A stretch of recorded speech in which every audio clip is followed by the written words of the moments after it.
Hello everyone, my name is Ross Comfort. I'm a deputy head teacher down in Kent, and I've been teaching English for about 10 years now, GCSE and A-level. And today what I'm going to do is talk you through one of the poems from the OCR GCSE Anthology, Anthem for Doomed Youth. It's part of the conflict section of that anthology. So if you're studying for OCR, you'll look at all of those conflict poems. However, this will be useful for any of you studying this poem for any of the other exam boards. If you do have a copy of your anthology or a copy of a poem, that would be really useful. So you can annotate and make notes as we go along. But of course, as this is recorded, you can always go back and have a look at the presentation and the things I'm going to say at a later date and add those notes to your anthologies or to your poems. Okay, so I'm just going to share my screen now, and we're going to talk through the poem itself. So as you can see on the screen here, we've got Anthem for Doomed Youth. It's by a chap called Wilfred Owen, and it's important to note that when you're looking through OCR, there are a few things you need to be able to do in your analysis. You have to consider the context, which we'll speak about in a moment. You have to be able to analyse the language, the form and the structure. And again, we'll talk about each of those as we go through the poem itself. And again, that's not just for OCR, that's for any exam board that you might be studying. You're going to have to consider these elements of all poems, not just Anthem for Doomed Youth, but for all poems. But we're going to have a look at Anthem today. So let's begin with context. So under OCR, it's AO3, Assessment Objective 3. And you need to have an understanding of context. What we mean by that is who the poet is and why they're writing this particular poem, and perhaps any significant factors around the poem itself. So if you don't know, Wilfred Owen was in fact a soldier himself during the First World War. He actually fought in the trenches, saw friends of his die beside himself in those battles, and he actually died on the 4th of November 1918. It was just a week before the armistice, which was the end of the First World War. So a real tragic end to his life. Now that's really important to note, because he, along with a lot of other famous war poets, Siegfried Sassoon, for example, they would have experienced war firsthand. They're not commenting it from afar. They would have experienced this as individuals. So first of all, we can say that they are certainly reliable in terms of what they tell us about war and what they saw on the battlefield and in the trenches. But the key question when we think about particularly war poems, but any poetry really, when we think about the context, is why did the poet write this poem? What message are they trying to get across? And in our case here with Wilfred Owen, why did he write this poem showing the reality of war? What was his purpose?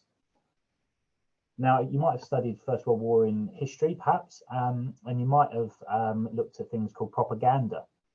Now, at the time, there was a lot of propaganda around, which essentially means the government were trying to persuade people that the war effort was wonderful, it was great, everybody should sign up and get behind the country and to try and win, essentially.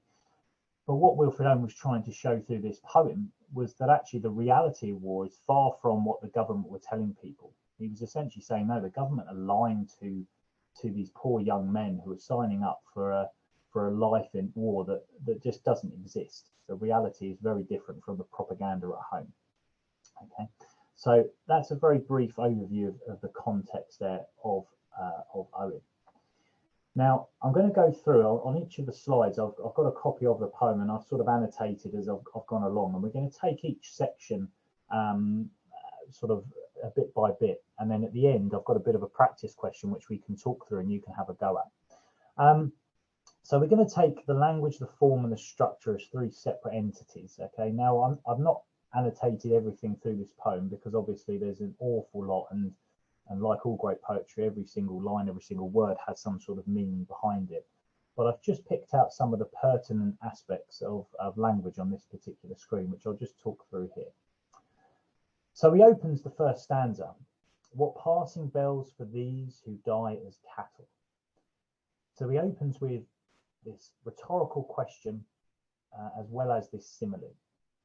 And the simile, what's being compared to the cattle at the end there, which die as cattle, those are the young men, the soldiers, what passing bells. He's talking about what sort of celebration is passing for these men who are going off to war as cattle do go to the slaughter. If you imagine the scene at a train station, a packed train station, where the soldiers are being sent off to war, it reminds him essentially of a cattle train going off to slaughter. And that's the effect of this rhetorical question is similarly comparing the young men to cattle to the slaughter. Only the monstrous anger of the guns, only the stuttering rifles' rapid rattle can patter out their hasty orisons. Orisons means a sort of retreat. Now, what he's saying here is that actually the only noises that will greet these men is not bells of celebration, but the atrocious noises of the battlefield. The guns themselves are personification where you give inanimate objects the qualities of human. The monstrous anger of the guns, even the guns and inanimate objects are angry at these soldiers. And you can almost hear the sound through the onomatopoeia and the alliteration on the next line. The stuttering rifles' rapid rattle, alliteration with the repeated R at the beginning of rifles' rapid rattle. And the onomatopoeia being the sound of, you can almost hear the sound of the guns through that alliteration, stuttering rifles' rapid rattle. It's creating this soundscape in this first stanza, almost transporting us to this awful battlefield that these poor young men who are about to die as cattle are encountering. No mockeries now for them, no prayers nor bells, nor any voice of mourning save the choirs. There is no mourning, as in there is no sort of sadness that follows. They're not giving a proper burial. We'll talk about the structure of this in just a moment, but there are no prayers, there are no bells, there's no celebration of their lives. They're simply left to rot on the battlefield itself. But then he stops. The shrill, demented choirs of wailing shells, even the choice of adjective there, shrill and demented, gives you this very sort of hellish understanding of the sound and what he's seeing on this battlefield. And the wailing shells, so the shells are the things that are coming out of the tanks. You probably heard them on films or on footage of wartime, and you hear that sort of that whistling before the explosion. And he personifies even the shells, just like he personifies the guns being angry. He now personifies the shells as wailing, almost being like what it says here, like shrill and demented shells that are crying across the sky. And the bugles, the type of trumpet you'll hear them on Remembrance Day, for example, calling for them from sad shires. Yet more personification in the last line there, where the bugle, the trumpet, is sad because of all the death, and the shires, which are it's a reference to home, it's a reference to the counties of home, are sad also, and they're calling back for their lost young men. And into the second stanza. Now, interestingly, the second stanza begins like the first with a rhetorical question. What candles may be held to speed them all? Not in the hands of boys, but in their eyes shall shine the holy glimmers of goodbyes. Now we have more alliteration with glimmers of goodbyes, but the holy glimmers are the tears that run down the faces of those who have been left behind. And throughout the whole of this stanza, I've popped on the annotation there, there's this funeral-like imagery. Think about the type of words that are used here to create this imagery of funeral. Candles, the holy glimmers of goodbyes, the tears. The pall in the last line, a pall, P-A-L-L, is the lining you have within a coffin. We have flowers and a slow drawing down of blinds, which is a metaphor to end the poem. So throughout all of this second stanza, we have this image of a funeral, of death. The pallor of girls' brows shall be their pall. The pallor is the sort of the colour of the girls' brows, their faces shall be their pall, the covering of a coffin. Their flowers, the tenderness of patient minds, and the finish on this very striking, very sad metaphor. And each slow dusk, a drawing down of blinds. So literally, he's talking about the blinds being shut at a window, but of course, this is a metaphor of lives ending, not just the day ending, the way when you shut the blinds at the end of the day, but actually the lives of these poor young men being ended by this atrocious war. Lots to digest there with the language, and the important thing, and we'll talk about this in just a moment. The important thing to note with language is it's not a device spotting exercise, and exam boards won't credit you just for saying, oh, this is alliteration, oh, this is a simile. The important thing, as we'll discuss in a moment, is what you do with that information. Okay, and we'll talk about it just shortly. So that's some of the language that Owen uses to try and convey this harsh, awful reality of war. Now, the form, what does form actually mean? This is, I think, always the trickier one that people struggle with. The form essentially is what type of poem is it? Is it a certain type of poem? Okay. Now, some poems won't adhere to a particular form. Okay, there might be what was called free verse or blank verse, which has some sort of structural connotations for that.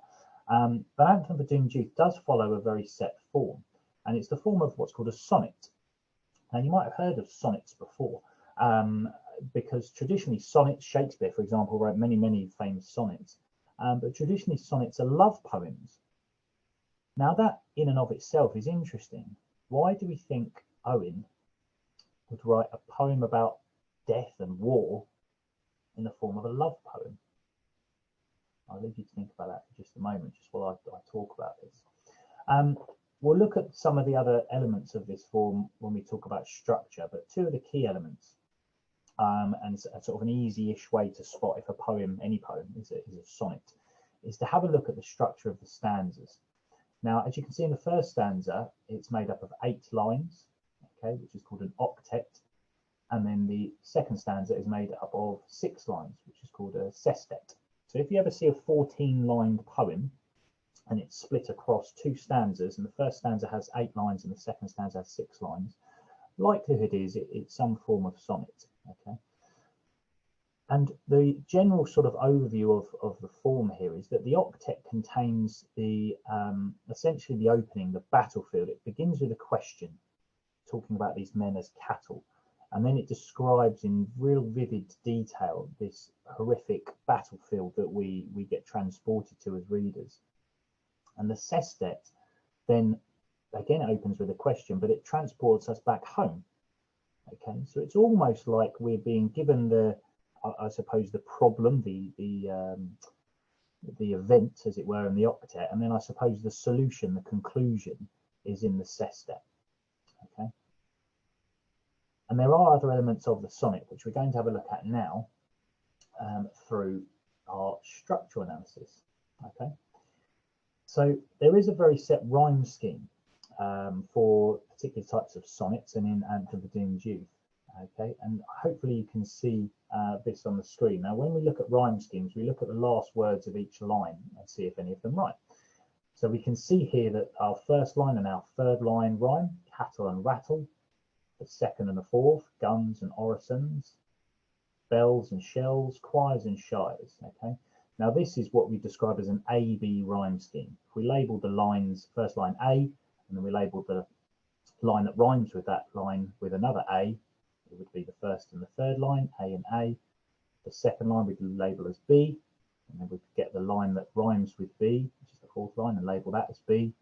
So the first 4 lines would read A, B, A, B. Okay, the next lines would be C, D, C, D. Okay, so you could describe that just succinctly as an A-B rhyme scheme. And then in the second stanza, we have a slight change.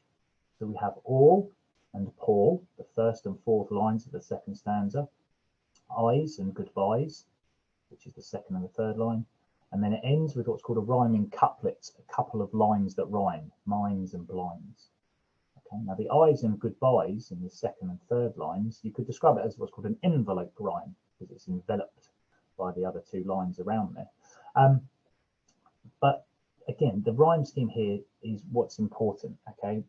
But just like the language devices, it's not good enough just to say, oh, it's an A-B rhyme scheme. What's the relevance of it?